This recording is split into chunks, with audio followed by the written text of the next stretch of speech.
Good evening, ladies and gentlemen. This evening will be in English.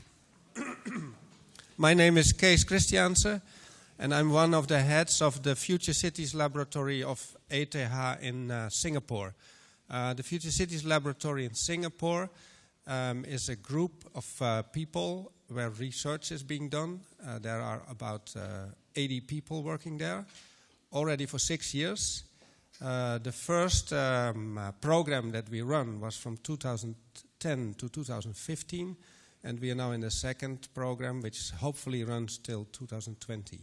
And it's a joint activity by the National Research Foundation of Singapore and the Swiss government and ETH Zurich. And the laboratory, Future Cities Laboratory, is mainly led by people from the architecture faculty in Zurich, and also there are several members of the faculty of environmental sciences, of civil engineering, etc. We are a multidisciplinary group that works with PhD students, with senior researchers on concrete projects. You have seen this yellow book in the front. There you can see an overview of what we do. These researches vary from very global, large-scale researches on the level of, for instance, the archipelagos in Indonesia, to building technology on the level of detailed air conditioning mechanisms, and everything in between. As this is not only a kind of branch of ETH there that has nothing to do with Zurich, as we have also a lot of relationship with authorities, agencies. We have frequent visits, for instance, from the Swiss government to Singapore, or from the Singaporean government agencies to ETH. Also enterprises, the corporate world is embedded partly, also partly sponsoring certain researchers. So it's a whole bubble, and it is becoming a real community. In the wake of that, we also have decided to do some cultural activities like exhibitions, symposia, lecture evenings, etc. So, and this evening, tonight, is the first of a series of dialogue talks between Singaporean and Swiss architects and urbanists. We will probably hold something like 2 to 3 per year in the next years. I will announce the next one after this evening. And the first guests that we have tonight is the office of WOHA, Richard Hassel and Wong Mum Sum. They are sitting here. They are, let's say, they belong to the most important architects in Asia, and I will not go into it because you will see yourself what they are doing. They will tell it yourself. They have been together since they worked together in an architecture firm in Singapore. After Richard went from Australia, where he studied, to Singapore because there was no work in Australia. And during their period in that office, they started to become very close, and they started their office of WOHA, which now is one of the, let's say, most important offices in Asia. And the second person is Mike Guyer. A lot of you know him. He is one of the partners of Gigon Guyer, together with Annette Gigon. And Mike studied here at ETH, then went a little bit around the world. He worked in OMA in Rotterdam. That's where I know him from. And consequently, we went back to Switzerland. And in the meantime, he is one of the most important architects in Switzerland. And markedly, the architect of the highest high-rise in Switzerland, which is very low in Singapore.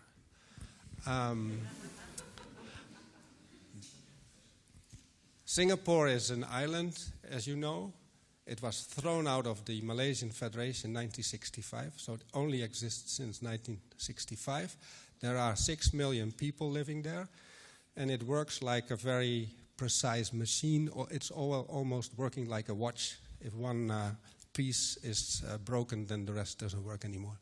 To give you an impression about the size in comparison to Switzerland, if you put the people of Singapore, 5.5 to 6 million people, on the surface of the Lake of Geneva, then you have an impression what Singapore is about. Because the Lake of Geneva has the same surface as Singapore. Singapore has a mountain exactly in the middle, and this mountain is owned by the Swiss. And the reason, and it's the most valuable piece of land in Singapore. And the reason is that the Swiss founded in 1910 a shooting club. And when they did that, the English said to them, you have to buy 500 meters around it also because otherwise it's too dangerous. And this was never dispossessed. And this is the result that the Swiss own the mountains of Singapore. So now I will stop joking. I want to introduce another person, which is Philip Oorsprong, sitting there, also well-known. He's professor of art and architectural theory at ETH. He will moderate this evening, and so you will get 2 short lectures by the 2 firms of 20-25 minutes, and then Philip will moderate a discussion and a Q&A, and after that we have an aperitif. So I would like to give the word to the 2 of you. Thank you very much for coming. Thank you. Thank you, Kees. I noticed that they also... Do you want to do this? Go to the toilet together, but maybe that was... with you, Kees, with you. The 3 of us there. It's interesting to know some new facts about Singapore. I didn't realize that the Swiss own a mountain in Singapore. I know we're going to do something about that.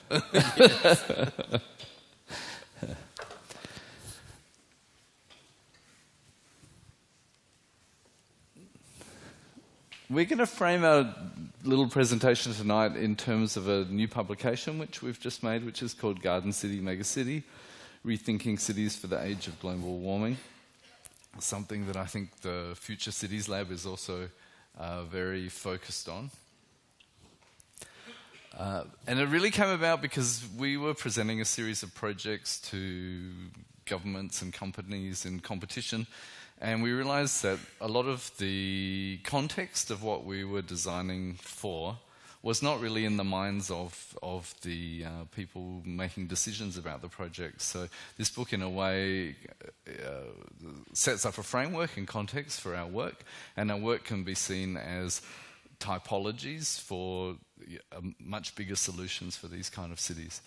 And one thing is just this, I think the issue of quantity is something that's really interesting to us, that there's a lot of urban theory that's emerged out of the West, out of Europe and the US, and it is really within a certain quantum of quality of urban space. And what we're dealing with now in the ballooning cities of the equatorial region, from the tropics to the subtropics, is cities of quite unimaginable sizes compared to the models that all the urban planners are looking at. And so we've been really curious that the development in the 20th century of sort of urban theory in response to industrialization in post-war reconstruction is something that's now taken as a given for these new cities. And it's something that brought a lot of people a much improved quality of life and made cities that function, but we're curious as to whether it's really suitable for the 21st century. I guess the top picture shows actually, it's actually Guangzhou, and I think it's actually the route that you take from Shenzhen to Guangzhou, and it's just filled with nothing but buildings like this. And I think all these big cities starts to morph into one another and becomes really super big cities. So you really do end up with cities that are just made of highways and roads, and parcels are just really created just to sell them to create all these buildings. So I think the motor vehicle automobile was given priority rather than people, basically. And in some ways this does solve the quantity problem, but it brings up the problem of quality. And so we were also curious that the garden city, which is something that was developed in response to industrialization and really has delivered people an amazing quality of life in many cities around the world, although architects like to deride the garden suburbs often as the McMansions and things like this, but actually in terms of like the go-to place for young families and things, it's really quite an amazing way to live. But if you imagine these garden cities rolled out for 90 million people, there's just not enough earth on the planet to have these gardens for everyone. So we were sort of curious, can we take aspects of the garden city, living with nature, living with space, very high amenity environment, can we somehow bring that to the megacities? And so sort of combining that with some of these visions for the metropolis that were developed like in the early part of the century in New York, that, the technological marvels of the 20th century in some ways afforded a vision of a city that was very dense and vibrant and exciting to be in. So our book, Garden City Megacity, is really a series of strategies and explorations on how we could perhaps get the quality of life of the garden city into the density of the megacity. I think Singapore is actually a land-limited country and city. And I think we have always been forced to think about higher density. But with higher density, we also need to create a livable and a high amenity environment. So these strategies that we've gone through over 20 years really are a result of being in Singapore, and that we think are actually applicable to megacities in the world. So we have a series of chapters and strategies in the book. One of them, a term that we ended up sort of using quite often, was this macro architecture and micro urbanism, that at a certain level of density, the traditional sort of two-dimensional way of master planning a city doesn't work anymore, and you really need to have a kind of three-dimensional master plan for the city. So you can see the city as a giant piece of macro architecture. At the same time as these buildings get really big, the buildings are no longer sort of relying on the urbanism outside for being, navigatable, and you almost have to bring principles of urban design within these large buildings themselves, so the buildings actually have streets and squares and neighborhoods. So there are actually 4 basic chapters in the book. One is the layering cities, and then followed by planting cities, and then after that is actually breeding cities, and then rating cities. Layering cities really is about how we actually deal with cities and how the strategies that we actually look out for when we do our projects in really super high densities. And so relating to that three-dimensionality, so thinking of at a certain level of density, the ground plane can no longer cope with all the servicing and circulation requirements, and we need to start thinking about multiple ground levels. And thinking that it's no longer that you have a residential building or a piece of infrastructure, but you might have a building that's also a power station or also a water treatment plant.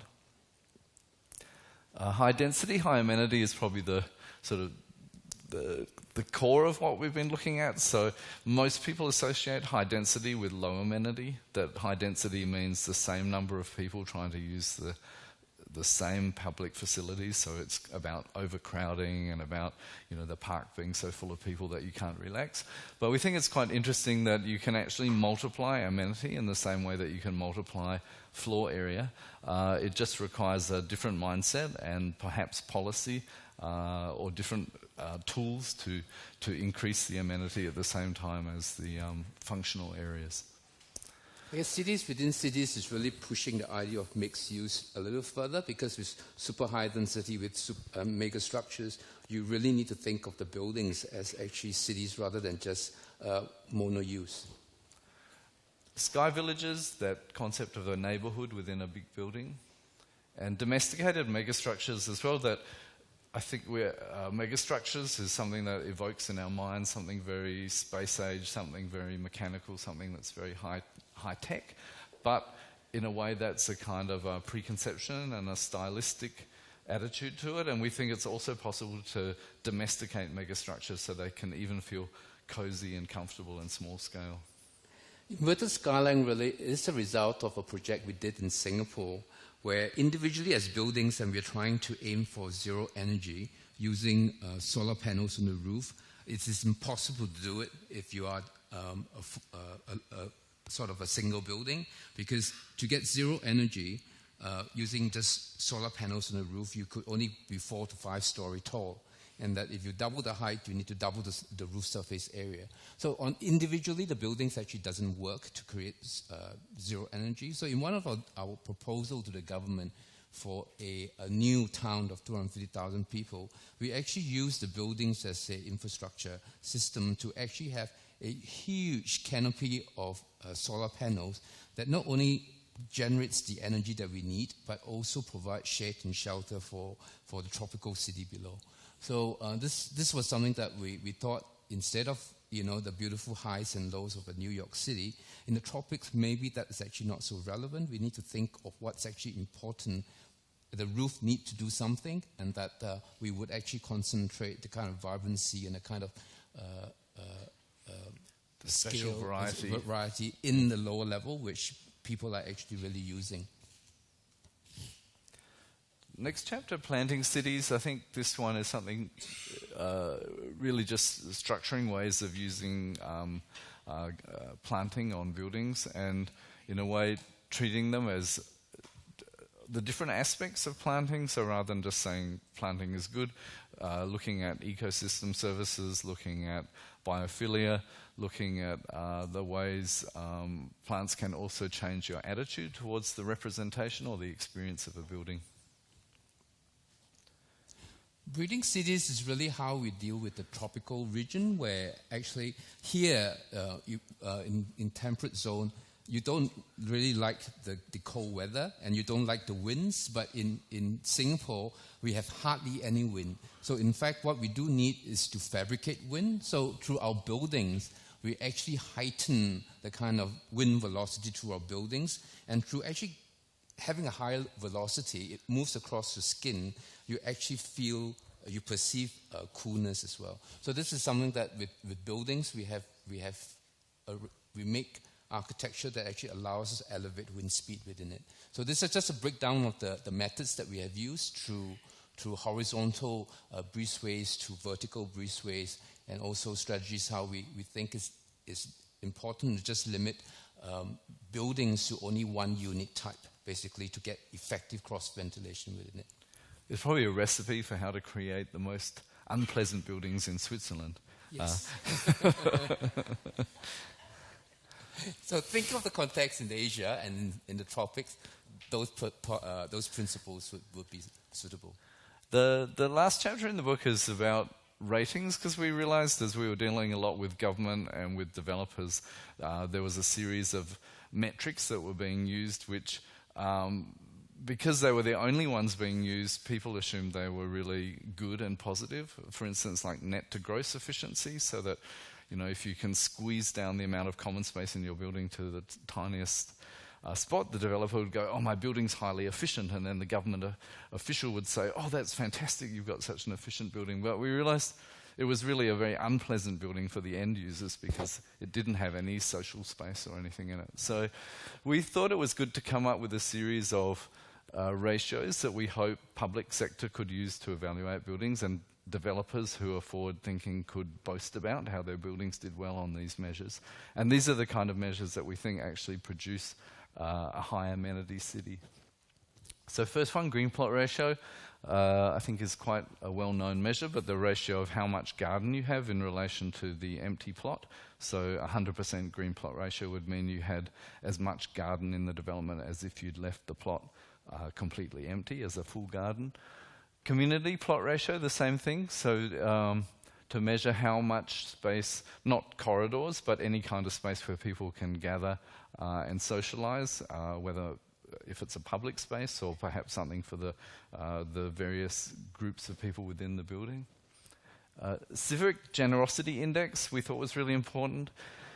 When it came from a study I read where they did personality tests on corporations, and they found that most corporations globally fit the profile of a psychopath, and in that they, were complete. They took everything they could for themselves. They weren't interested in giving back, and we felt in many ways, sort of high capitalist property development was very similar. In the same way, people would grab the views, they would grab the great location, they would gate the community, they would take what they could and not give anything back. So we thought it was really good to have an index that would measure, is your building a nice person or is your building a psychopath? Ecosystem contribution index is something where we thought, particularly from Singapore, where the whole island is the city, so any nature that's there is because it's been preserved or tolerated. We don't have a hinterland or a wild area outside the city. And so we thought it's not enough just to have the green. Can our green, again, perform at a much higher level? So it measures the ecosystem within the building, how that compares to a wild area from the original landscape before settlement came. And the final one, self-sufficiency, was something where we felt there was a certain smugness in people achieving a platinum LEED rating, where it feels like you've done all you could, and we thought it was really good to have a rating that would compare it to a kind of end game, where we say, if we're in the Anthropocene era, and if all our footprints are expanding out beyond the city, really the only thing we can hope to achieve sustainability on the earth is if every part of the city is self-sufficient in food, water and energy, or as a collective district, or however you want to do it, for this to be there. So even if you got platinum rated building, you may still only be 10% self-sufficient. And we thought it's just good as a reminder that there's so much further to go. So in the book we sort of have those measures, and then we show some of our projects. We basically put our own projects through this rating system to see how they did. Some of them score very high in some categories, some of them score terribly, but we thought it was an interesting exercise for us to be able to compare them, and as a challenge to other architects to evaluate their projects in the same way. And so we have 3 projects now to show you where we look at our strategies. And so this Park Royal in Singapore is a hotel. I think this one, for us, what was important was really 2 things. The green plot ratio, where we have always done buildings at about 130% green replacement. And this one, we wanted to challenge ourselves a little bit to see whether we can actually go twice the amount of the site area. So this one, we achieved 240%. And the other one, too, that I think we are quite proud about is actually the Civic Generosity Index, because on all 4 sides of the buildings, it actually contributes a very environmentally friendly outlook to the neighbors, including public housing, which is actually behind it. We almost created a vertical park space for them to actually enjoy. And also the building is actually very accessible by people. So we will just show you a video of it.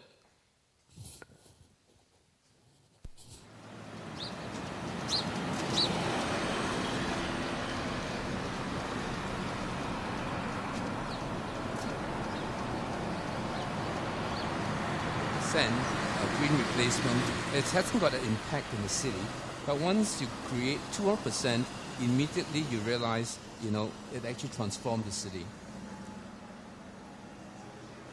As many gardens or as much garden in the hotel development as there is in the public park across from the hotel.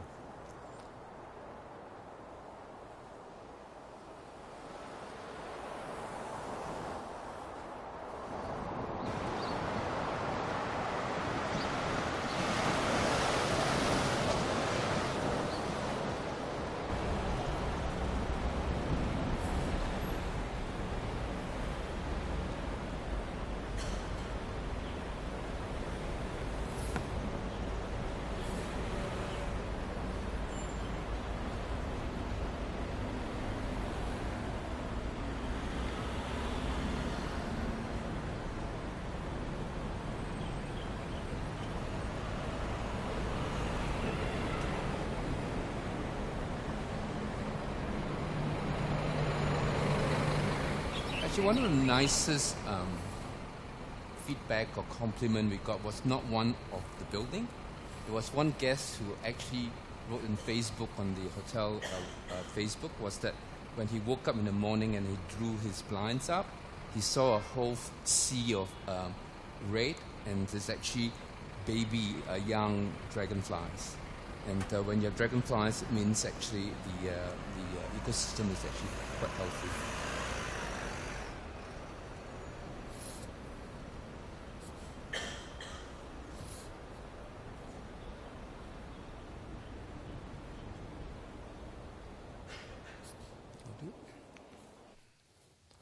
So next project is Skyville at Dawson, and this for us was very exciting because it was not a luxury product, because many people said, oh, what you're doing is fine, but you know, it's really just for the rich to enjoy. So this is a public housing project. Singapore is slightly unusual in that public housing isn't just for the lowest bracket of socioeconomic population, but is for the 80% of the population. So this one fits into sort of middle class stratum of society. So it's not the cheapest public housing, but it actually had a very low budget. It's all prefabricated, and very strict controls on what you can and cannot do. So we're quite proud of what we've done within those constraints. So here you see we have a green plot ratio of 110%. But here, being public housing, we thought a really important thing was the social aspect to it, that there's a lot of community building in Singapore, and so we have 140% of the site area as community space. It's 47 stories tall, which is unheard of in Europe. But in Singapore, there's quite a few public housing projects of this scale. And the big idea is that every home belongs to a village of 80 homes, and this village is defined by having a public space gathered around a garden in the sky.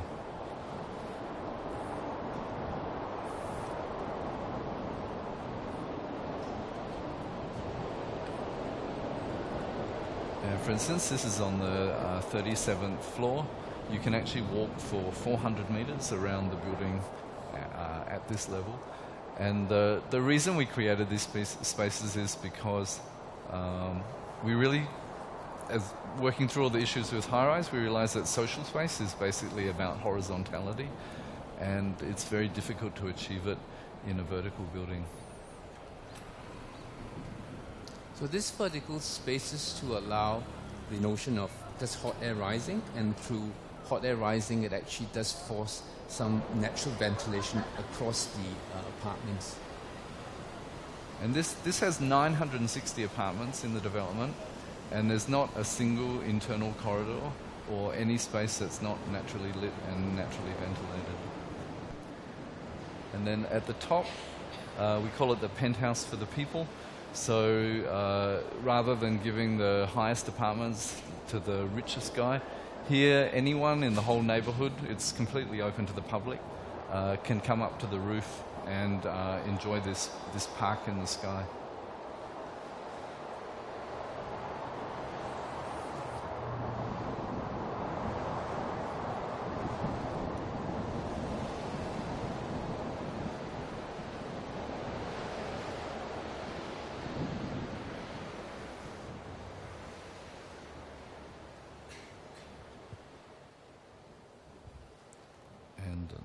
run through the diagrams.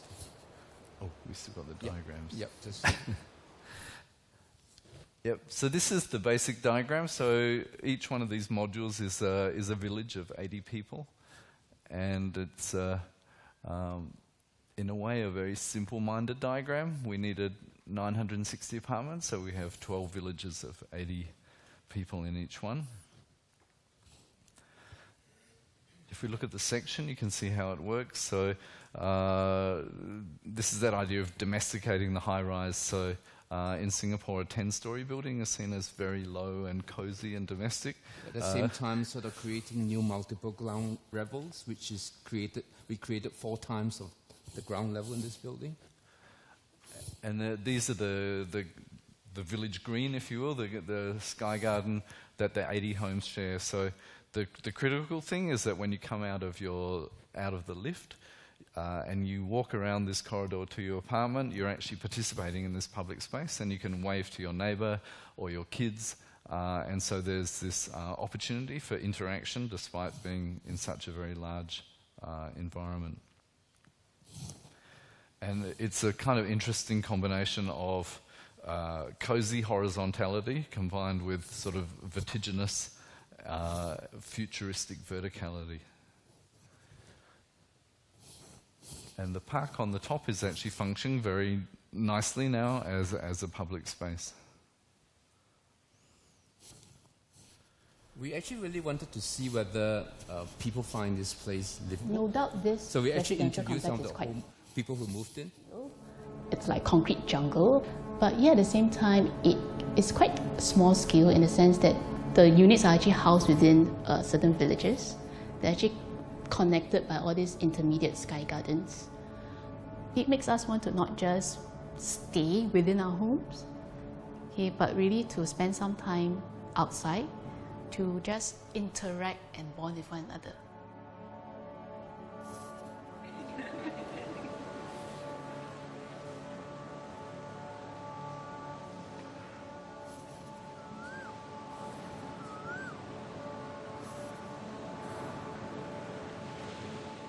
I think with all this being presented together, it increases the chance for interaction and also engaging the neighbor and the people around you. That's something that's lacking around in many parts of Singapore where you're just purely living in an urban jungle. The idea of this building is trying to make it like a kampong style where you really try to meet up each other. When you're getting quite late in the night, it's actually very quiet. And the wind is good. So we can have our dinners while enjoying the view over there. That makes it a perfect place for us to communicate and then to socialize among other neighbors.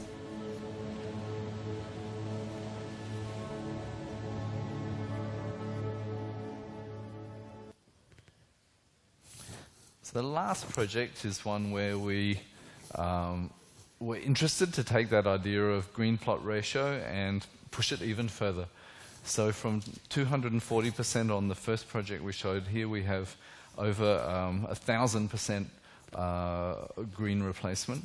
And for us, that's a really interesting ratio because it means by inserting these kinds of buildings in the city, you can actually compensate for maybe 9 other sites that are, have no gardens at all.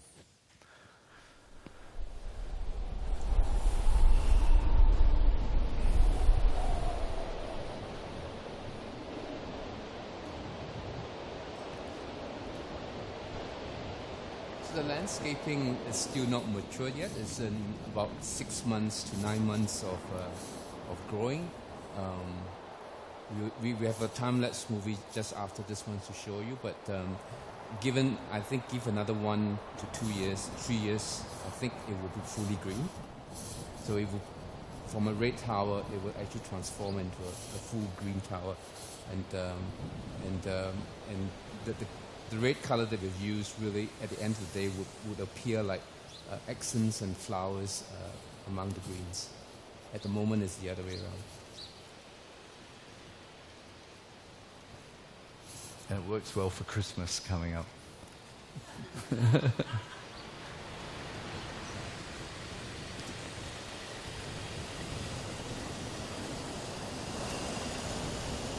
So one of the things I think we really wanted to do here was when we created horizontal gardens, we could actually enable flying creatures to come to the habitat. But this one is like a tree. Vertically climbing animals like squirrels could actually climb into this horizontal habitats that we created.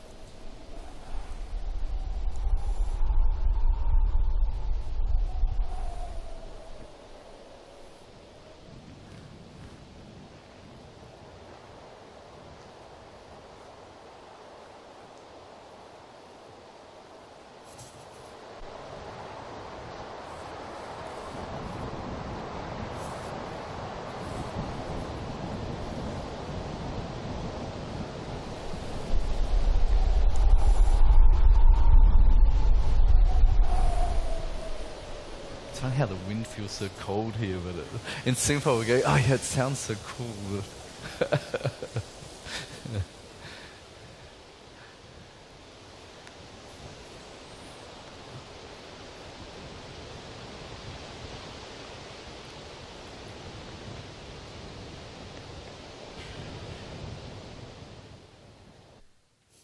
So this was the initial diagram that we created, and actually we do realize this design party is actually just divided into three stratum, and that is actually the lower level is an office, the middle is a hotel, and then the top is a club stratum. So, and we created basically horizontal sky gardens and terraces that actually break this component together, and the whole thing is actually unified with a aluminum mesh that becomes a trellis structure for the creepers to grow on. So this is the last video and slide. It really is a time-lapse video that we've done over the last 9 months to just show the how the creepers are growing over this period of time.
Thank you.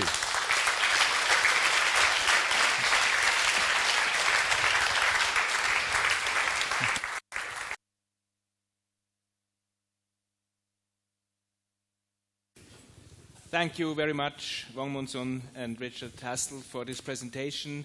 We will now immediately switch to the presentation by Mike Guier, and after that we'll have a short common discussion.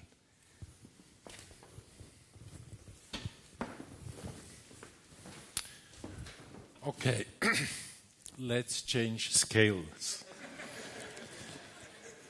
Back to Zurich. It's something for you because it's, I think, quite well known. Zurich is more a village than a city. It has now the 410,000 people. If we add, let's say, the agglomeration, it's 1.2 million. If we add the metropolitan region, it's 1.8 million. So it's really, you see it already in the skyline, it's a small town. But what is interesting is that after the statistics, in 2030, we will have 520 people. That means every year an addition of around 7,000 inhabitants. And of course, that is for you, being in Singapore, it's nothing. For us, it's quite an issue. That's the reason why the word densification is in every discussion.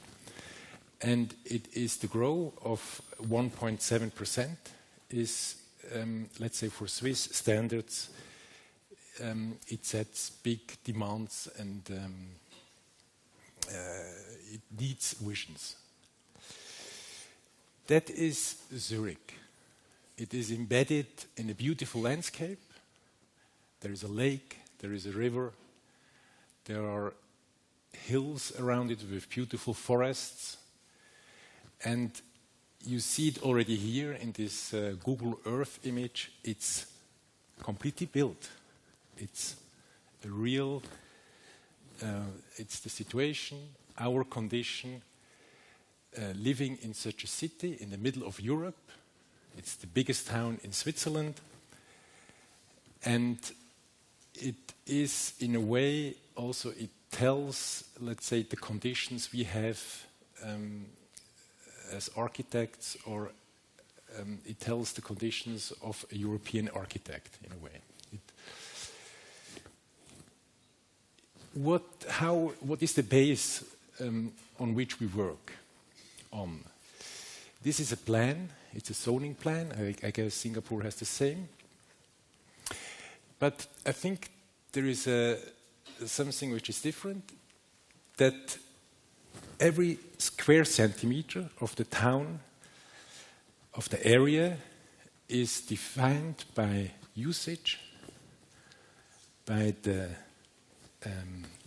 densification, by the aerial surface, by the height, by the number of floors. And it is a plan which is going on continuously since let's say 870, the turning of 800 to the 19th century, and is revised every 10 years. And it is really a continuous development of very small steps. And sometimes the steps are not going forward, but again backwards. And it is a work continuously on an existing urban body, if you can say so. And if you look at it more precisely, if you look at, let's say, the typologies of the different neighborhoods, and you overlap it with the, let's say, the density these different areas have, you see it's in fact, it has a lot of richnesses. It has, let's say, the image of the village, as Zurich is known, with the river and then the churches. And it has, let's say, the agglomeration areas here, with a lot of green, 3, 4, maybe a little tower of 5, 6 stories. And it has also the transformation areas of the last 10, 15 years, like the Zurich West, like Zurich North, like Zurich South now.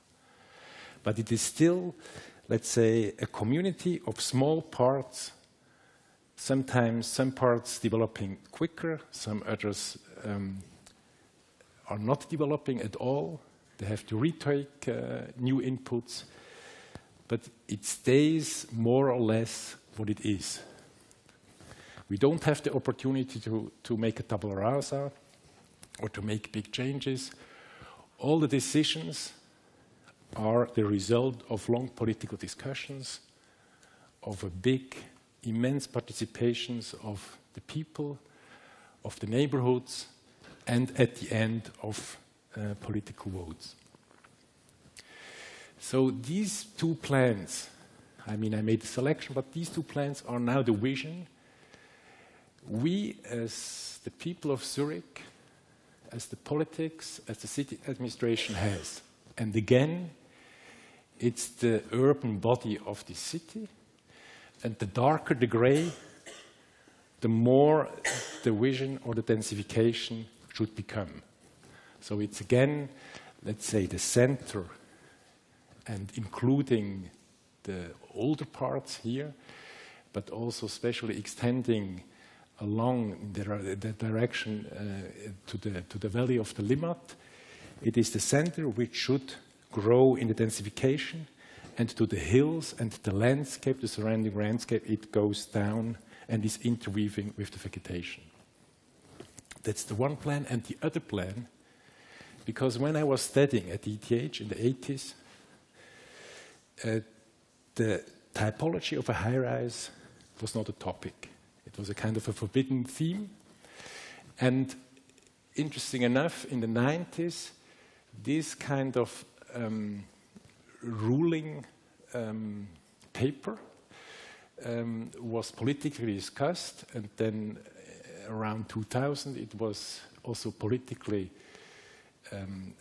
admitted, which gives the rules for high-rise buildings. What high-rise building means in Switzerland, buildings to 40 meters high, to 80 meters high, and then unlimited, but then with a big political participation. So the unlimited zone is the yellow one. The orange one is the zone where buildings can reach a height of 80 meters. And the zone, the red one, that's especially this zone here, buildings are allowed until 40 meters. And again, these two plans are with every election, with every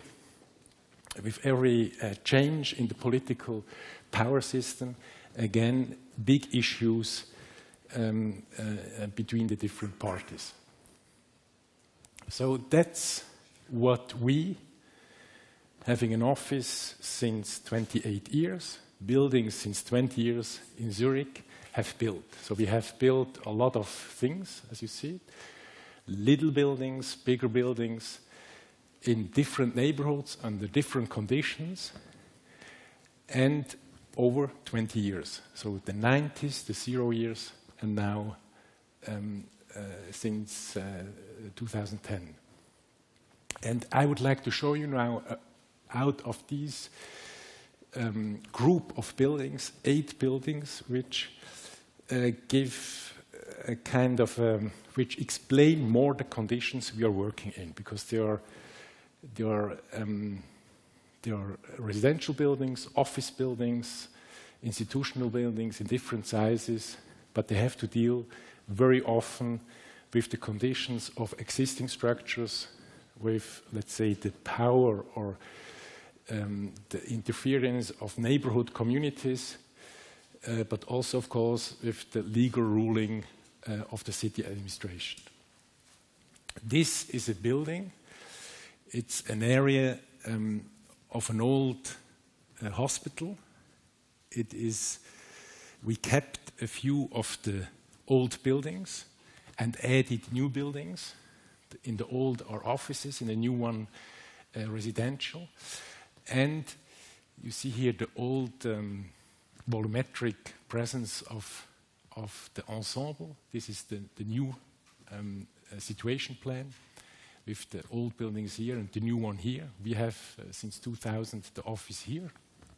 And we almost doubled the square meters in surface, but the volumes stayed more or less the same. And this we reached with an ongoing plinth of 3-4 stories, and then single set volumes which refer to the buildings, to the building sizes in the neighborhood around. They form an inner courtyard by elevations of in situ poured concrete, painted in colored in mineral colors, colored surfaces, which give to the courtyard and its trees, but also to the gardens around the buildings, an additional visual richness. The second, this is also a residential project. is a typical operation of replacing an existing row of small buildings as these ones here. They are the client is a foundation, a public foundation for sustaining families with at least 3 or 4 children. So these 2 buildings will contain about 75 apartments and almost 300 children. For apartments for, let's say, cheap or reasonable rents. And you see the typology is interesting because there is a long strip of land, a thin building between the noisy street and the park, a little bit a thicker building here, and the typology of the living reacts directly to these conditions. The noisy street here, all the rooms aligned, orientated to the park. Here a little bit a building with a greater depth, with an orientation of the living space which is going through the building. But both of them have ongoing balconies in different depths orientated to the park. And it's clad with colored glass. Some parts are movable, translucent, transparent.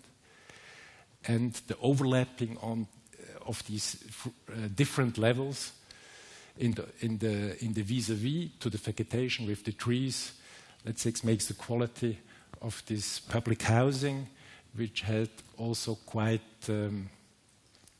heavy restraints in terms of budget. Then another building. It's the building Case mentioned. It's an office tower, the Prime Tower. It is on an important site in terms of infrastructure of this elevated ring street near the railway station here and the railway tracks.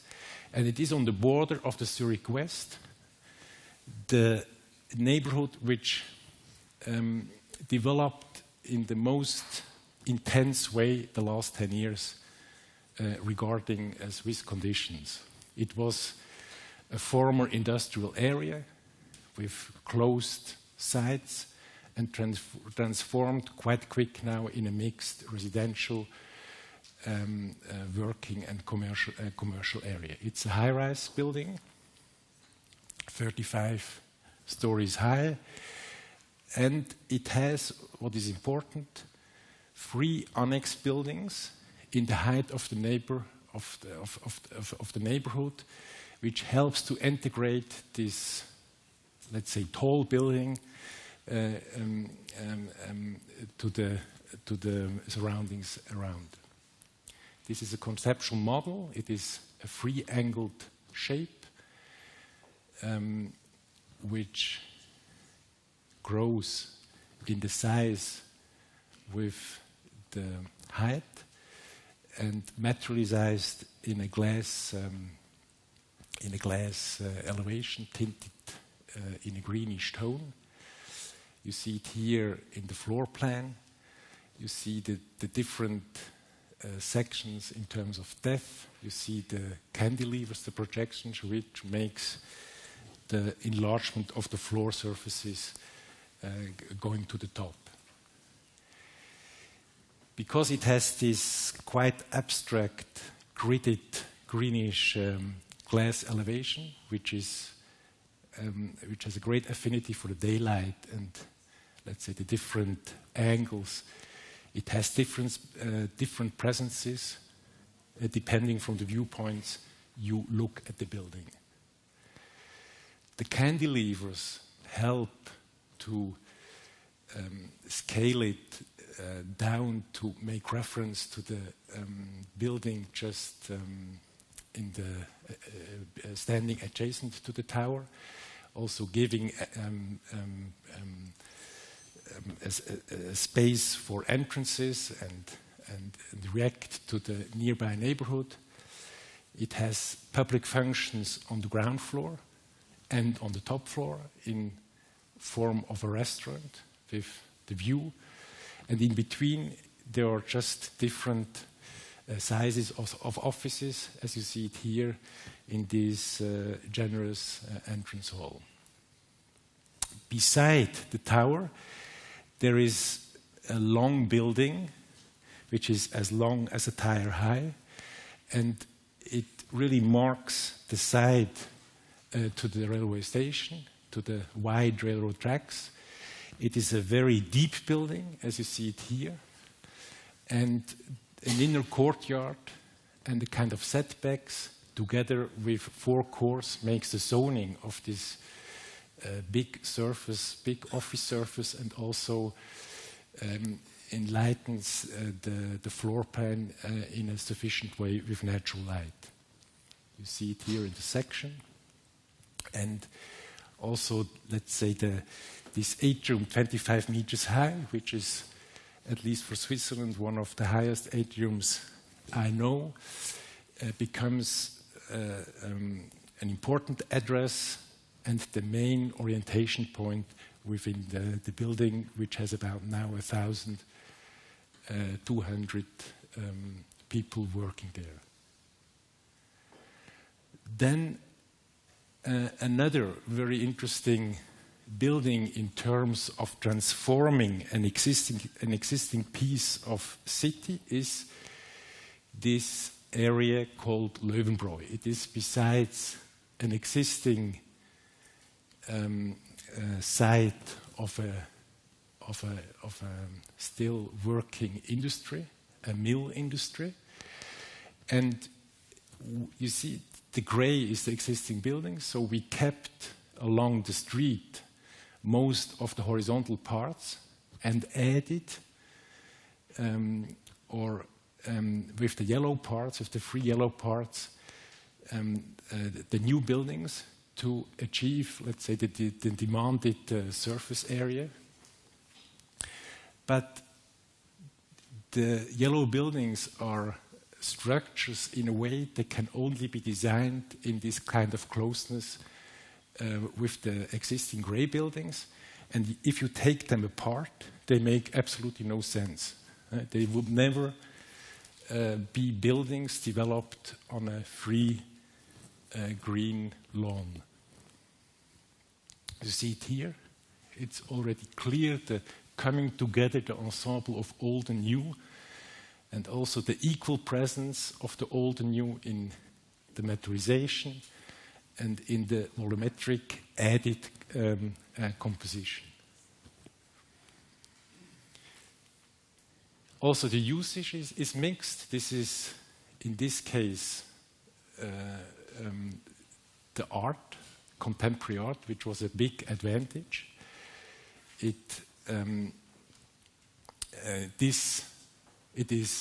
There were big, huge-sized interior spaces which could only actually be used by, let's say, art exhibition rooms. There is a central staircase here which becomes the new, let's say, orientation point, which makes the verticality and links all the different levels. And here, the kind of change of old, and new, forming a new courtyard, makes the eastern area with the two high-rises to achieve the density the area should have. This is this residential tower or tall building, 70 meters high. There are condominiums cladded with a ceramic tile, with a wavy profile and with quite similar windows. And the surface area is so restricted that with the rising height of the building, we had to cantilever the building to enlarge the surface to get at least 4 small apartments, 3 or 2 apartments, and again we achieved to a form which was really only possible and to understand together with the surrounding ensemble of old and new. You see here a floor plan. There is no place for terraces or for green areas. Even the floors are constructed in a way that they can open completely and create in the warm weeks, in the warm months, a certain outside area. But again, in the cold areas, it stays, or it stays a living space. Here you see the densification of the eastern part together with the existing silo buildings. And it is like, let's say, the existing urban body, which slowly changes and increases to get a densification of about a double. It's again this continuous process of work on the urban body. We also took these topics and these issues to our chair at the ETH, at the Department of Architecture, and for instance, for a semester we worked on structure and space. We chose an area just on the opposite of the Prime Tower along the railroad tracks and made a kind of a plan to leave more or less the industrial buildings and created different concepts where structure really was defining the space and the outside expression of the building. That is a student work of a residential tower where all the rooms, the single rooms, are structurally activated and coming together on two single cores within an existing industrial hall. And there are other concepts, as you see there. And again, in a small scale, we sometimes can embed these kind of themes in the projects we have in reality. Or another theme, facade and space. Again, a very simple theme, a theme of the core of a core theme of architecture. We took as a site the Bahnhofstrasse, and we took 6, 7 building gaps with different uses, and we said that the task is to create beautiful, proportioned, materialized elevations in relationship with very specifically designed public interior spaces.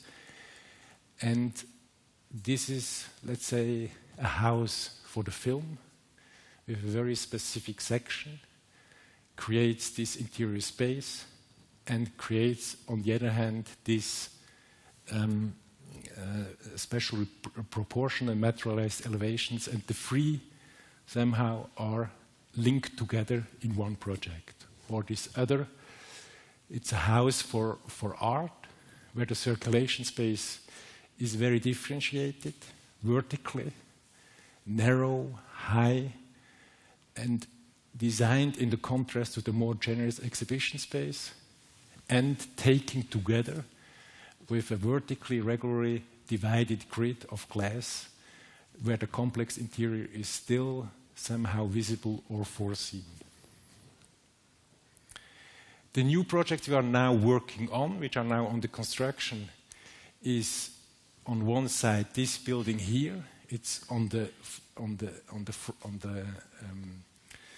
front, on the lakefront, on a very privileged site, besides a beautiful old hotel, the Burolak Hotel, and the main music hall we have in Zurich, the Tonhalle. And the interesting issue here is that it is linked to an old protected villa, which is, you see, it has a division of spaces in an almost Palladiniesque way, with closed rooms, and contains an old gentleman's club. And the new building embraces this building, but both buildings are unified by this beautiful park garden-like environment. And this park is doubled on this side here, linked with this canal, with this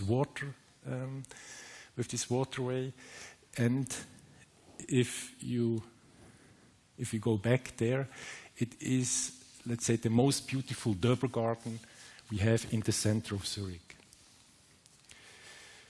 It is a flexible office space in the new building, a kind of very classical division of rooms in the old building. They are linked together underground, and of course the elevation is not orientated to the materialized building of the surroundings, but in bronze profiles with glass, more linked to a pavilion-like expression, that it works well, or at least it works together with the vegetation, with the trees, and this in iron poured fence in front of it. Then another residential project we are now, which is now slowly coming off the ground. This is an interesting project because it has a densification of nearly 3, 2.7, 2.8, and it has the same problems as you explained before, that all the facilities on the ground floor, which are for the public important, that you can go through, that it is publicly accessible, that there are shops and working spaces, and if there is living, the living works in terms of the transition from public to private. We can't go only one floor into the ground because of the underground water level. So these functions, with 2.8 surface densification, the kind of limits we have on the ground floor gives, let's say, the biggest demands for such a residential building. There are 8 buildings in different sizes, in different heights, as you see it here, from 13 until 65 meters high. It has a huge variety of apartment, of typologies, of living typologies, through the shifting of these volumes. And you see this also in the section, and it defines quite a nice series of outside spaces, which are linked again to the surrounding constellations of volumes. The most generous apartments are in the tall buildings at the end of the row of the 8 buildings, with 1.5 high living and balcony areas. And the kind of ongoing elevation in the same materialization unifies the 8 buildings to one. But on the other hand, the different sizes of the rooms, of course, makes it again a kind of a row of different volumes and reacts more to the surrounding conditions of outside space. And the last project, which is also now under construction, is a tower on. If you take the railway, the train to the airport, you will pass by. It is on a side which is almost not visible. It has to be created in a way. It is near a major railway station. It's called Oerlikon in Zurich. It stands where these railroad tracks divides themselves. It has a socle which links the 2 different levels of the street level and the platform level. And it is again a kind of 3-angled shape, which has a kind of cantilevered areas dividing the tower in an upper and a lower part, materialized in glass panes with different textiles, which are zoned in the upper and lower parts and also around the corners, and giving a kind of a rich presence with, depending on the daylight and the reflections. And also what is important is that, let's say, the presence of this building by day and by night. And of course it's related in a way to the Prime Tower. It's not 126 but 80 meters high, but it is a kind of a, let's say, the nice sister, hopefully the nice sister of the older brother. Okay, thank you.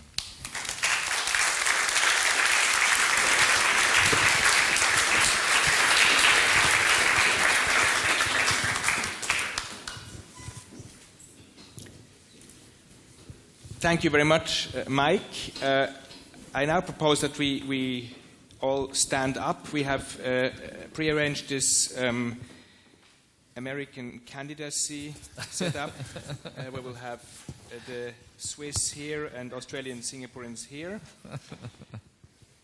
Thank you very much for your both presentations. I'm trained as an art historian, and art historians are sort of automatically in the situation of comparing something when they see two phenomena. So I will start with a comparison which strikes me. You've met each other, I think, for the first time today.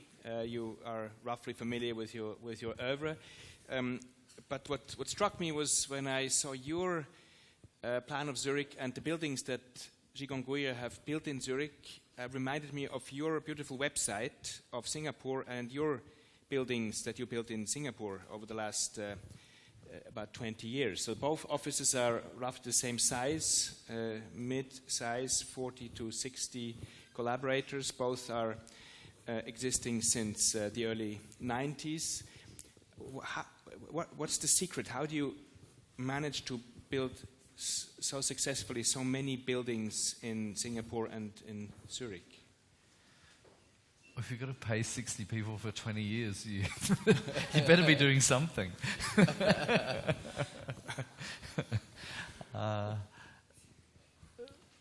Mike? No, I have to mention that, and that I think is important, that every building I showed now and every building in the row of images you saw is the result of a competition.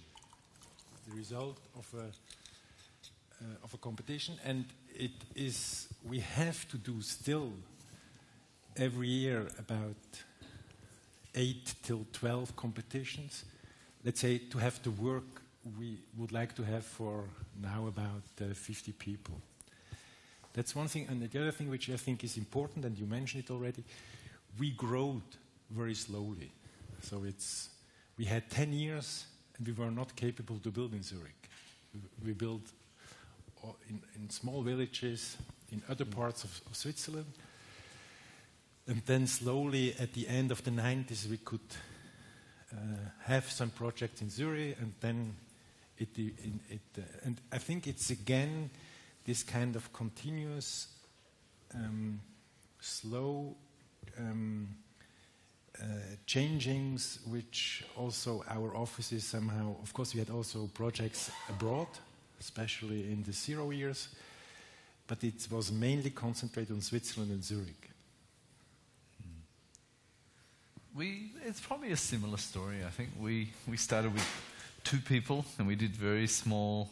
We couldn't get any larger projects in Singapore for the first 5 years. I think we did small single-family houses, and then we had a moment where Mansum was designing a bra rack for a wealthy woman because she didn't like to put them in a drawer and she didn't like to hang them, and it was about 3 a.m. and Mansam said, "That's it! No more houses." We're not put on this earth to design bra racks for wealthy women. So we went kind of cold turkey and just managed to, we said no matter what, we've got to find out how to get bigger projects. And we said for 2 years we were going to finance ourselves and only work on competitions for larger projects. And we were very fortunate. The first competition we won in Singapore, and it's actually an international competition, we won to build 2 underground train stations in Singapore. And it's a very small practice then, only of 4 to 8 people. Suddenly, it was interesting because that was an anonymous competition and for a public infrastructure. So when they unveiled who won it, the Land Transport Authorities panicked. Could this small firm of 4 to 8 people, the bra rack designers, the bra rack designers, could they actually handle a public infrastructure project? But since then we didn't look back. We just our offices grew bigger, and we were quite adamant to do bigger projects and all that, and we never looked back since, really. It was very lucky. It was the only competition run like that in the history of Singapore, and now it's impossible, I think, to have that situation. Now they're so so many risk assessment and risk averse, they wouldn't do it. So it was just a lucky break in a way that we were determined to win the competition at the very moment one came up that we could win. Mm-hmm. So we did complete that bra rack to the satisfaction of the client. She was very happy, absolutely happy, and she's a friend since then now. Very good friends. This is something else. I don't know about your bra racket records, but this is perhaps also something which links or connects or could connect the 2 offices. The way that you deal with the small, the human scale, and the big non-human scale. You were using the word domesticate, the high-rise domesticate, urbanization. I think it's a specific quality of both of your series of projects, also of the diversities. You did infrastructure buildings also early in your career, a beautiful signal box, actually, in front of the train station. So is there kind of an ideal that you have in mind, an ideal of people living together? You mentioned the word village, for instance. You talk a lot about a small town. Is there kind of a model that you have in mind where you aspire to get to and make this for the people? Yes. Yeah, I think because we're interested in this conflict between quantity and quality, I guess. So for us, the interesting question, I think, is if you make modules of quality, can you repeat them? And at what scale does the repetition fall down? That no matter how nice something is, if you repeat it 10 times, is it okay? If you repeat it 100 times, maybe it's not okay. And it's something we're exploring. But it did come out of our previous office. We were working at a firm that only did luxury hotels. And that was actually, I think, in some ways, like when you were designing the hotel, every guest room had to be able to be sold at $900 a night. And so you couldn't make a bad room. And so you worked from a large project that was filled with modules that had to all be excellent. And in some ways that's carried through as a philosophy, whether that module is, a low-cost housing module, still feeling that responsibility that you had to really work at that element and make it really livable, and then you could replicate it. So you start from the small individual scale and situation. Is this how you work? I think normally our buildings are let's say the one unit you start with. No, I think we have, let's say, with this, if this densification of 7,000 square inhabitants a year is really going on, and it's especially the demand for reasonable, for living for reasonable rent, for living space of reasonable rent, then I think the big issue is that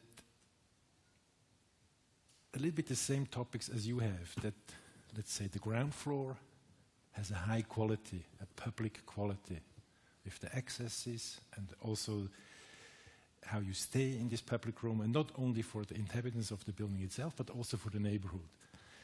And that there is, and we couldn't yet succeed to do so, that there are also public spaces on upper floors, terraces, for instance, as you showed in your projects, or on different levels. And of course, it needs a certain mass to do that, because otherwise it's not feasible, and no client will go for it. And the other big topic, at least in our position, is how we deal with the existing. Because the existing is here, and we have to deal it now on every project we have. And do we take it away, or do we keep it, and we extend it with new elements on top of it, or aside of it, or do we get qualities in the connection of these two? And it is also an issue because the mistrust of people living in a Zurich, in a city like Zurich, which is more a village, projects which have, let's say, incorporated old parts have a bigger chance to be accepted, because the tradition somehow is still present. And it is also, I think, for us as architects, it is a potential base of inspiration in a way. But still, in the end, it's a new ensemble. No? It has to work. It has to be an own building, let's say, with an own presence. It's a contemporary building. But I think these two topics, I think, is what will be the main issues the following years for us. Yeah, the Swiss don't like to throw away things. They hoard them and have to carry them on their back. In Singapore, I made the experience that they like to discard the old, even if it's these fantastic 70s metabolist buildings. How is your relation to what's been there before? How do you incorporate that, or can you just produce a tabula rasa and start anew? It's changing a little bit now. I think the city is maturing a little bit, and I think people see value in older buildings, even though they're not very old buildings that are built in the 50s, 60s, and even 70s. So there's call for them to be retained and not to tear them down. So I think it's a changing environment in Singapore. And I mean, we have 3 offices in our 20 years, and they're always in old buildings. They are not in new buildings. So I think the architects do always have a fascination of the old. So we do see the value of the old things in Singapore. But I think what's important is, it's funny that when we came to Zurich earlier this year, and every building that we went through was the buildings that you just showed. And I think there's things that we, as architects, we see in old buildings and new buildings that, you know, we tend to make good architecture, basically. And I think the scale of old buildings is something that is very relevant. And while we actually do brand new buildings fully, we always try to bring in the scale that we are always familiar with and that we are comfortable with. So we always try to humanize a skyscraper or high-rise building. We always say that. So that's the reason for our terminology called domesticated megastructure. We're trying to bring that megastructure down to something that we are quite familiar with.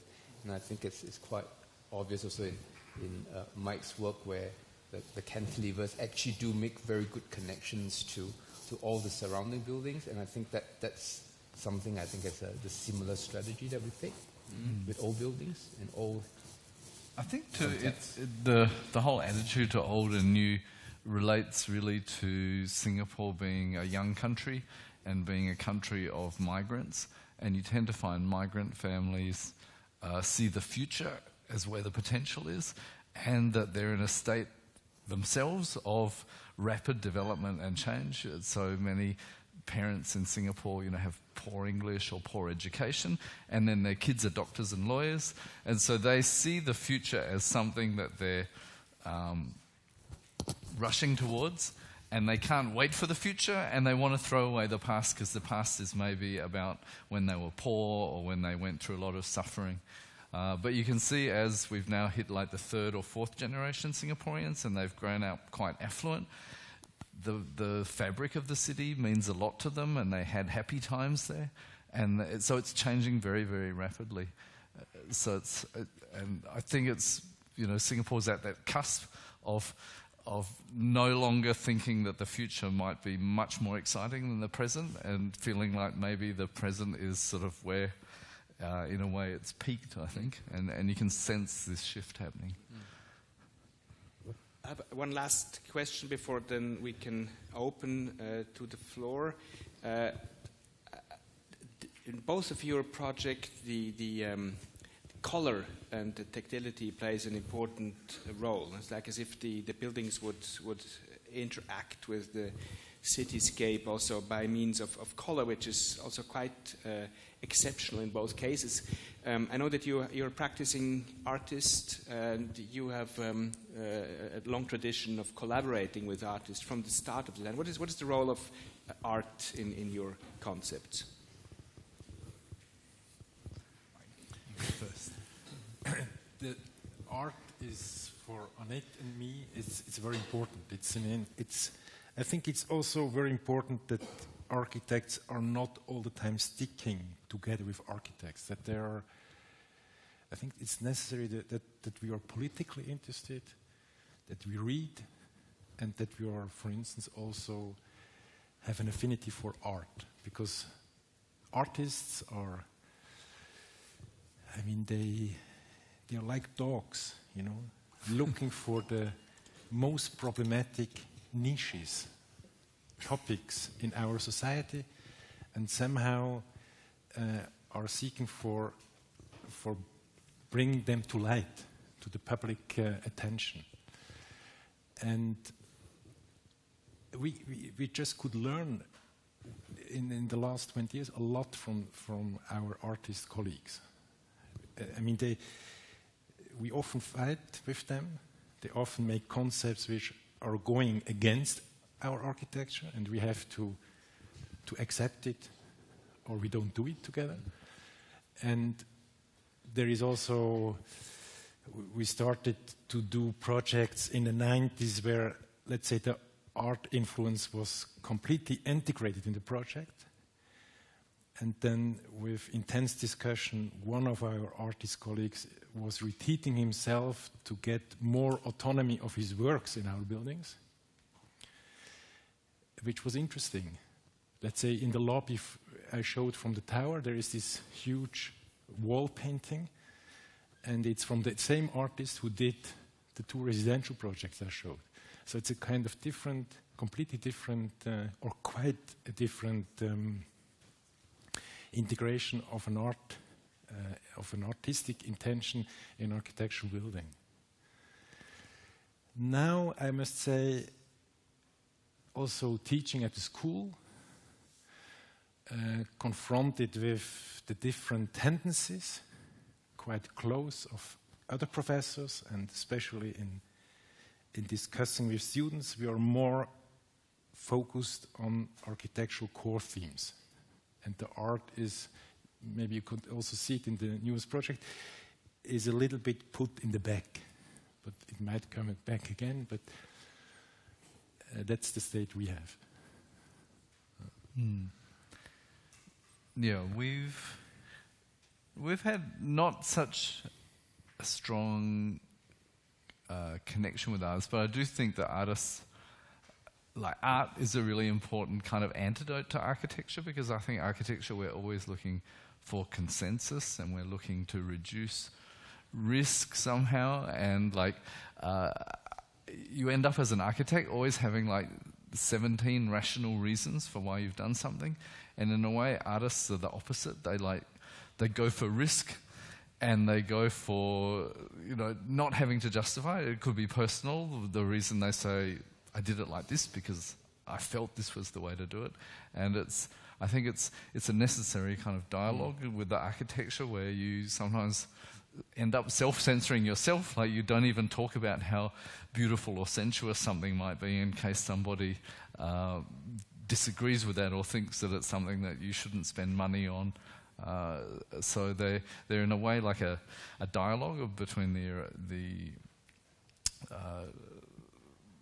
sort of infinitely justified and the no need to justify, which I think is really important.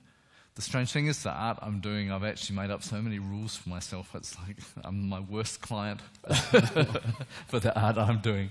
But we've had a couple of good collaborations with artists, and I do think it's a way out of the box that we make ourselves quite a lot of the time. Thank you very much.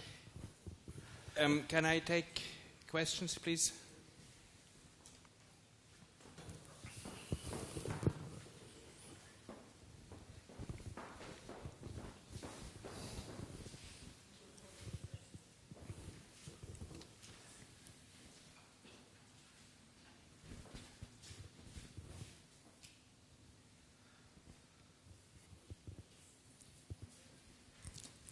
Thank you for your presentation.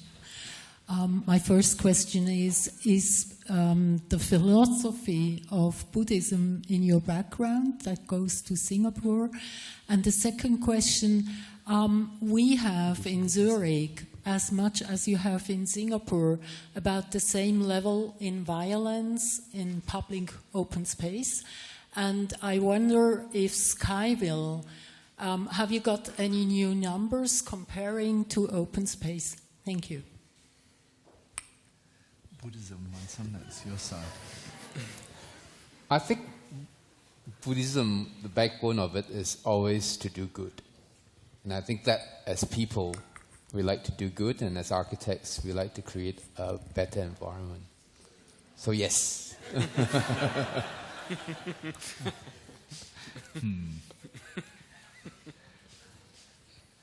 And then in terms of the Skyview?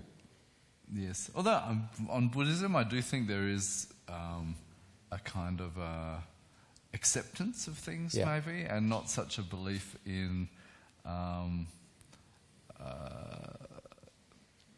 change and progress always going in a certain direction. I think there's a sense of, which in one way I think gives people a different, as a country, a different attitude towards the future as well. Although in some ways it seems to contradict what we're proposing. For the public spaces, yeah, I think Singapore, like Switzerland, has very low crime rate. Singapore, I suspect, even lower, I think, in terms of the public domain, like with no graffiti at all in Singapore. If there is, they find who did it and they like lock them up. So they don't lock them up, they cane them. So Skyville has, like in many other places, I think it would have the potential to be very difficult environment for crime, because there are so many escape routes, for instance. Like there's 6 staircases leading out of the building, so if you were chasing a thief around it, you would need quite a team of people to block all the exits.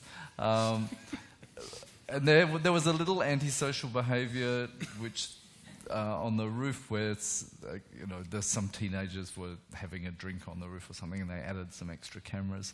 But in general, Singapore actually relies on informal surveillance. So in all those spaces through the building, everybody's kitchen window overlooks those spaces. So despite it being quite, appearing like it has a lot of areas that are potentially not overlooked, it really relies on that village scale supervision, that if someone's making a noise or a disturbance, you can see it out your window, someone might call the police. And there haven't been any problems so far, apart from that early incident of a bit of drinking on the roof. But there was a criteria we had to satisfy with the Housing Development Board, which was a client for this project, was that there are no date corners or spots that people can actually hide in. So the idea of public surveillance is actually very important in the planning of it. So you can't have dead ends and someone cannot hide behind something to surprise another person. So that was a rule that we need to work through the plans to actually make sure that that doesn't happen. We also did a building, it was quite a large building, a specialized art school. It was the first specialized art school in Singapore. We actually conceived it as a backdrop for art. So the entire building, we were hoping that in the end, we would have the art students drawing all over it, you know. And we made this mistake of calling the walls as graffiti walls. And because we call it graffiti walls, after about 6-7 years, the walls are still white. Singaporeans are somehow so disciplined that it's we can't seem to get them to break up the mold and start painting and drawing on the walls. Thank you very much. I think because you mentioned drinking on the roof, we should move to the apéro because there is an apéro waiting, no? Or do we have time for another question? Yeah? Okay, we have time for another question? Yeah, a couple of more questions. Good. Yeah, please. I've got a question. When you started your speech beforehand, you said it needs a certain type of mindset to use the amenities more, so that you're not crowded on top of each other. Could you elaborate on that a bit? And secondly, when comparing the two exposés, we had Mike speaking a lot about the restrictions and planning restrictions. We didn't hear anything about Singapore in that concern. Are you just being very nice to Singapore, or is it not at all sort of your framework that you're in? Yes, like Zurich, we have lots of rules, and we spend nothing but just trying to figure out how to get it right. So there are quite a lot of rules, but one thing we are in a position at the moment really is that through our works, we are able to actually demonstrate to the authorities a little bit about how some things could be changed as well. So in Singapore, what is really good is there's a very good collaborative spirit between practice and also with the authorities. And if there's some things that could be better, they are actually quite open to it. And one particular rule that I particularly liked when I was actually serving on the board of the Urban Redevelopment Authority is that they have a rule that says every 2 years we must review the rule. You know, so every rule is reviewed every 2 years, and if it's not a good rule, it gets kicked out. So that was a very good rule. That was. Huh? Yes. Yeah.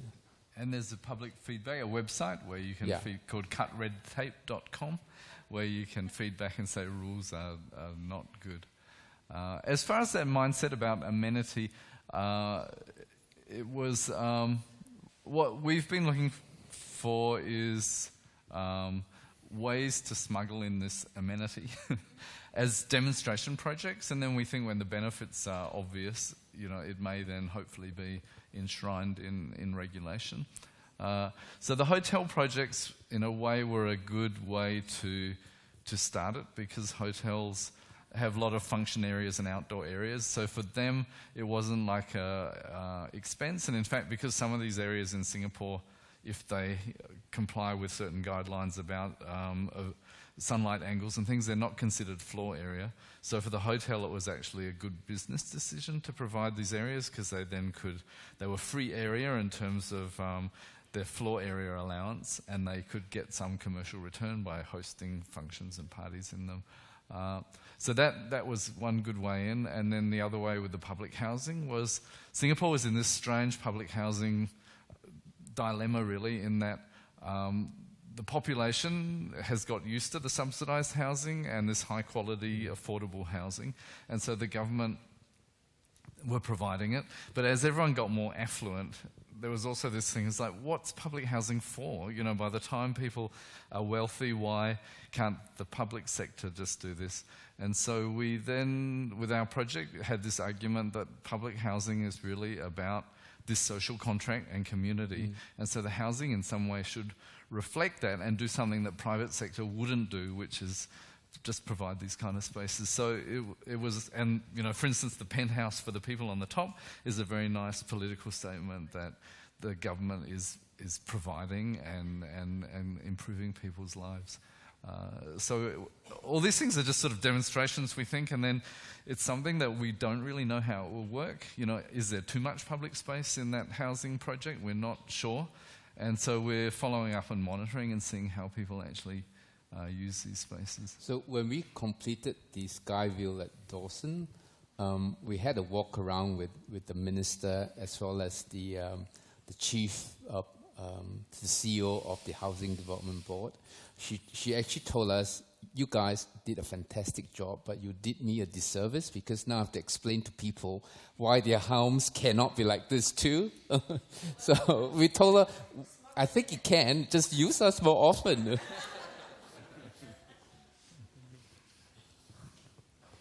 But maybe I can add something regarding our situation here in Zurich. You know, I think we are, of course, quite privileged. Also, if you compare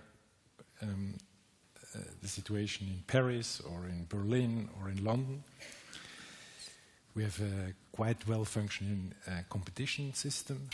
Young architects which are talented can quite quickly enter into the professional world, winning one of these competitions. But there is also a kind of Baukollegium, a commission which deals with, let's say, interesting projects. But there is this other level of the immense protection of private property in Switzerland. And if, at least that's our experience, if you're doing a bigger project in the city, you have already to calculate all the intercourses, the juristic intercourses of all the neighborhoods, of all the neighbors. So, for instance, for the Rosau operation, we just had juridical intercourses of 7 or 8 years. You know, for the Löwenbräu, we had, let's say, intercourses of 6 years. And it is also for important public buildings, like, for instance, the Congress House. We had the public vote on the Congress House. We had the public vote on the Art Museum. We had several public votes on the Landesmuseum. Even if these votes, some are positive and some are negative, and this is acceptable because we are in a direct democracy and somehow we are proud of, still then private persons can interfere afterwards, and sometimes quite successful, but at least they can prolong, let's say, the process, and sometimes bring the building process, the operation, into danger. So I think that's in our culture.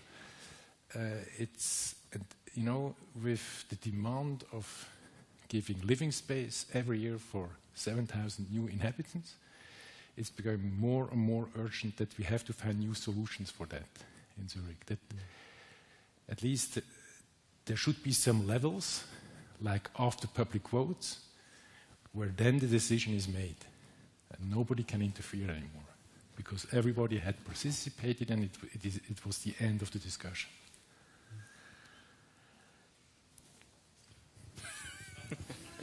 try. Yeah? One more question. Case? I think what would be interesting to address is are two things. First one is the role of high-rise. I work in a lot of areas where there are high-rises. Sometimes in an area where population municipality is panicked when high-rises are proposed, then you get something like in Zurich, the Prime Tower. If you are lucky and it's a beautiful building, then it is okay. But if it is a bad building, then the whole city is destroyed by one tower.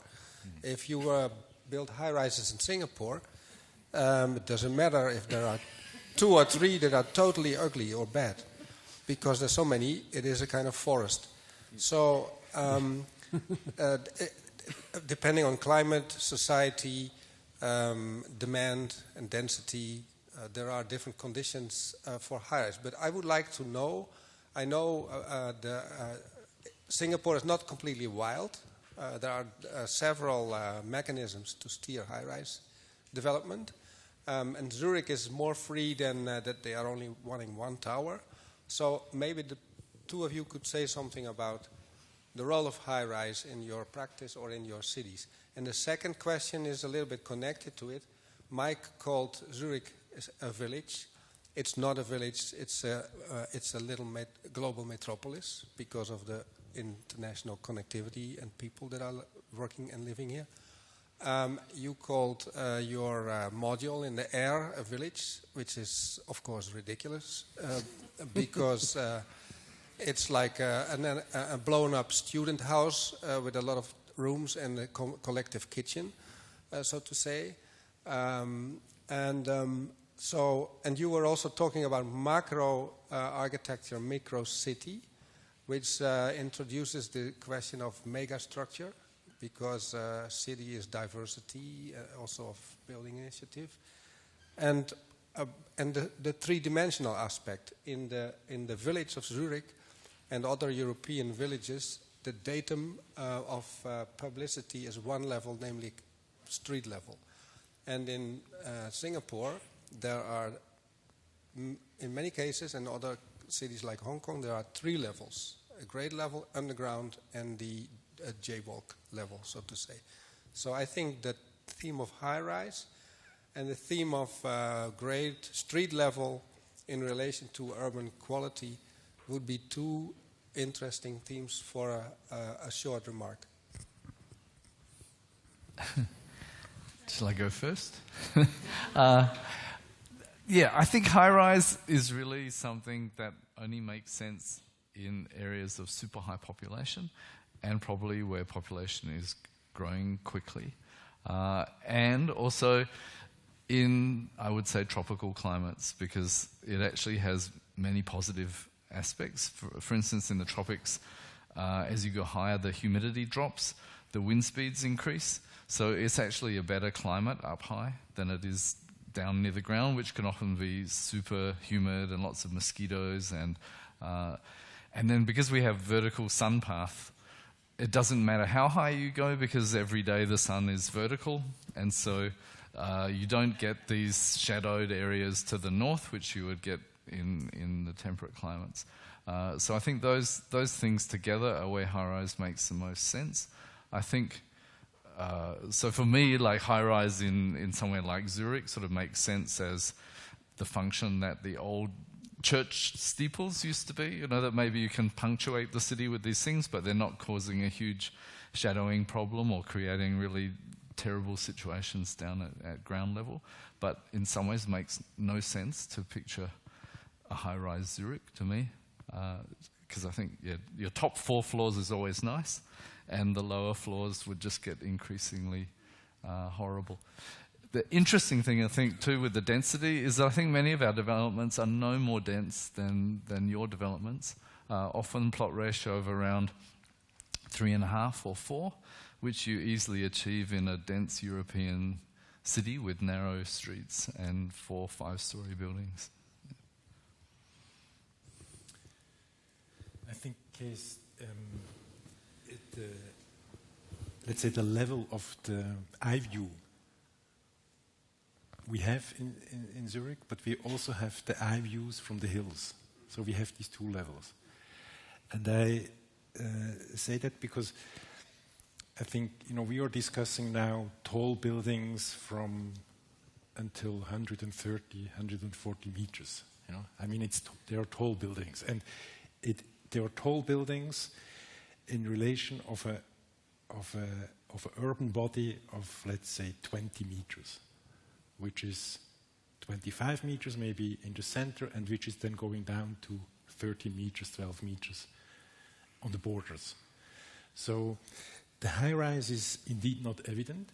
It also doesn't solve the problem at all of the densification, not with the rules we have now, because you only are allowed to do a high-rise if you make a public space, or if you are able to keep an old building. At least that you have to give some kind of qualities of public interest. That's the wording we have. But I think the high-rise can be very important to solve some urbanistic points or issues. Reinforces a corner of a block, or let's say reinforces an area within a neighborhood, and I think in terms of these topics, I think we should also change some rules. Like, for instance, we have a really idiotic rule of a so-called 24-hour shadow rule, which prevents that we can put high-rises quite close to each other, which could be a tremendous, I think could sometimes be quite an advantage in resolving some urbanistic issues we have. Maybe with linking them with bridges, or at least introducing this kind of public usage in higher levels. That we cannot do that with one tower, but maybe with 4 or 3 we can do it. And a last point I think is important, that if you are on the top of the hill of the Uetliberg or of Hönkelberg, you still look up on the high-rise. You look up on the tall building, which is part of the urban body. It is, if, let's say, there would be a discussion, and that would be a very interesting discussion, of a high-rise of 400 meters, then you would look at the building. And the building would completely leave the scale of this urban body. And I think it would not be right to do such a building in Zurich until now. You could solve your whole problem in one building. Exactly.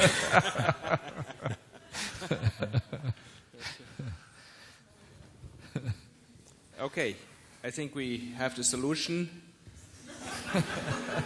And I also like the idea of revising the rules every 2 years. I hope we can get through that. Thank you very much for being here. Kees would like to conclude the session. Yes, thank you very much. Thank you for coming. The next lecture should appear now on the screen. Oh, I should do it myself. It's Chad Chuenrudimol. Do you know how you express his name? I think you said it correctly. Yeah. From Chad Architects in Bangkok, in dialogue with Daniel Nigli of EM2N in Zurich, and this will take place on Tuesday, the 11th of April. We don't know yet where, but you will be having an announcement. Thank you very much.